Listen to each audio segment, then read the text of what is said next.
Perivacharanam. Dharma, our savior. As a signal to the dawning of the new year, nature has so arranged that the neem and peepal trees shed their leaves. The neem and peepal are said to be the princes among the trees. Then, with the coming of the spring season, new leaves and sprouts come in these trees. It is an age-old custom to place the idols of Vinayagar and Nagaraja under these trees. Marriage will be performed under the neem and peepal tree. When these trees shed their leaves after the winter season, the sun will shine directly on these idols under the tree. The sky and the sun will be pleasant and sweet to enjoy. Autumn is the season where we can look at the sky and sun. The sun's heat is very pleasant now, and during night and day, the sky will be pleasant and sweet to look at and enjoy. During the autumn season, nature appears to do puja to Lord Vinayaka and Nagaraja with the leaves of the neem and peepal trees. Nagaraja is supposed to be the avatar or incarnation of Lord Subramanya. The Telugu people worship Lord Subramanya and Nagaraja together and they call him as Subbarayudu. The worship of Nagaraja and Subramanya on Sashti days has been in vogue for very ancient times. The concern that nature shows to these two sons of Lord Shiva and Parvati, the divine children, Lord Vinayaka and Lord Subramanya, is symbolic of the affection shown to mankind by Lord Shiva and Goddess Parvati. That affection and concern are whole and full. When the sun becomes hot in the early summer, the neem and the peepal trees bring up new leaves and appear as if to spread an umbrella over their heads and protect them from the sun's heat. The shedding of the leaves and sprouting of new leaves reoccur as determined by the law of nature. All this happens regularly through the ages without any change. The things happening in this prapancha, that is the world, have a predetermined law. The world is functioning normally because these things happen regularly according to a predetermined law. If it is not so, the world's function will get off the track. God has made these laws in nature in order that all the living beings in the world live together in harmony and peace. In order to provide heat to his children in the hot sun and to protect them from the heat of the sun in summer, God has made a law or dharma for the trees.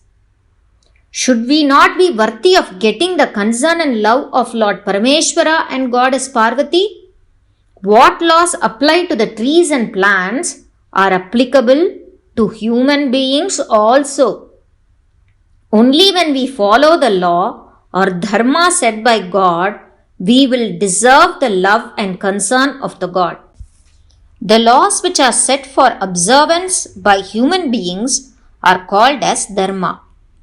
God has given the intellect or wisdom to man to violate the dharma and he makes a child's play with it. Even if man uses his intellect and wisdom for transgressing the law or dharma, it is the dharma that gives man his utmost comfort and kshema. Dharmo rakshati rakshitaha. Some unknown being or unperceivable power has been turning man towards dharma through the ages. That is why man in different nations has been able to fulfill his physical needs and do some wonderful things all along. Whether one wears a cross or says namaz or wears the sacred ash, that is vibhuti, everyone is following a particular dharma or way of life. Knowingly or unknowingly, this has been going on continuously in the human society. Man amasses wealth for his life in this world. Not only that he earns wealth for himself for now and for the future, that will be enough to sustain his progeny, that is, future generations also. How long will a man live in this world is not the question. He amassed wealth for his life and for his children in the future. The great men in the different nations found that man's life will not end or be over with this birth in this world. They found that he has a life after his death in this world. This body is useless in any way when life or Jivan goes away from this body. What should man do to get good after he leaves the body in this world? The great men of the world have found out a solution for this. This was found out in different ways in different countries. To observe the whole world as God's creation and to conduct ourselves in the proper manner befitting this broad outlook, they made certain rules and laws that was called dharma, which differed from country to country and people to people. If man does anything with a selfish motive for himself alone, it will push him to the path of adharma or evil. All the religions in the world have the objective to make man cast off his selfishness and turn towards God and to give him the knowledge that his whole possession is the world itself. No religion in the world tells man to live as it pleases him or to amass wealth for his own selfish ends. So long as man thinks himself to be important, he will be selfish. All religions try to cut at the ahambhava or self-estimation of man and tells him that he is nothing before or when compared to the supreme power, that is God, who has created all the worlds, and for this purpose all the religions of the world have shown a God or supreme power to man. All the religions of the world have stipulated bhakti or devotion as a means to attain to God, who will reform the intellect which he himself had given to man. They believe that God will set right man's intellect in whatever manner it should function. But the human mind is not able to hold on to God if we simply say God is a truth or satya. Involve your mind in God through devotion. Such an abstract statement does not appeal to the human mind. This must be given in a concrete shape, and only then the human mind will get at it. Only for this purpose, every religion has its prescribed rituals like Sandhyavandanam or prayer or namas. When a man lives in this world observing the rituals, the religions tell him what is his dharma and how he should live his life in this world. All religions say, show love to all, make sacrifices for others, and do service to others. If he lives his life as prescribed by the dharma, his jivan will reach that God when he leaves his body in this world. One philosophy, that is a Siddhanta, says this as Advaita, in which there is nothing separate from the God or Parabrahman, and the jivan merges with the Parabrahman. Another philosophy proclaims that the jivan goes to God, lives with him, and enjoys bliss in his presence. This is the ultimate state. What we need to know now is somehow we reach the God. Once we reach the God, then there is nothing as sorrows, sufferings, failures, or disappointments. We will enjoy bliss which is with us forever. If God has to take us in to himself, we must do our duties to this world and to God without any lapse or shortfall. These duties are our dharma prescribed for us. This dharma will save us and do good to us while we live in this world with this body, or when we leave the world casting away this body. Therefore, we should do such prescribed dharmas even as we live here in this world with this body, so that it will enable our jivan to get good results. That is a good going after we have left this world. Dharma is the permanent life insurance for our jivan.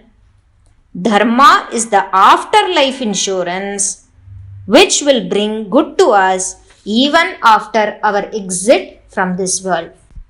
We may be confused as to which dharma we should adhere to. There is no need for any confusion. It is enough if we follow the same dharma as followed by our ancestors. We are required to observe the same dharma which has been observed by our ancients for many generations. That dharma enabled them to attain lasting bliss and ananda. They have lived in peace and without worries. They did not have any demonstrations or objections against dharma as we have in the present generation. If we find a new dharma, we may not be sure about its validity and sanctity. So it is best for us to observe the dharma as followed by our ancestors. For us who are born as humans, grief and sufferings and sorrow will necessarily come and tease us. There is no other way to get away from these. We take the bitter neem flowers at the beginning of the year simply to stress this truth or satya. During Pongal, which comes almost towards the end of the year, we taste the sugarcane. It is sweet in the beginning. It may become bitter towards the end. We should not reject anything because it is bitter to our taste. We must take the bitter taste and welcome it as a gift of nature and dharma. By this, we will get the mental attitude to change any bitter thing to taste sweet. When Lord Rama went to take up life in the forest, Mother Kaikeyi gave him this advice: follow the dharma which you have been protecting all along with courage and niyama. That dharma will protect you.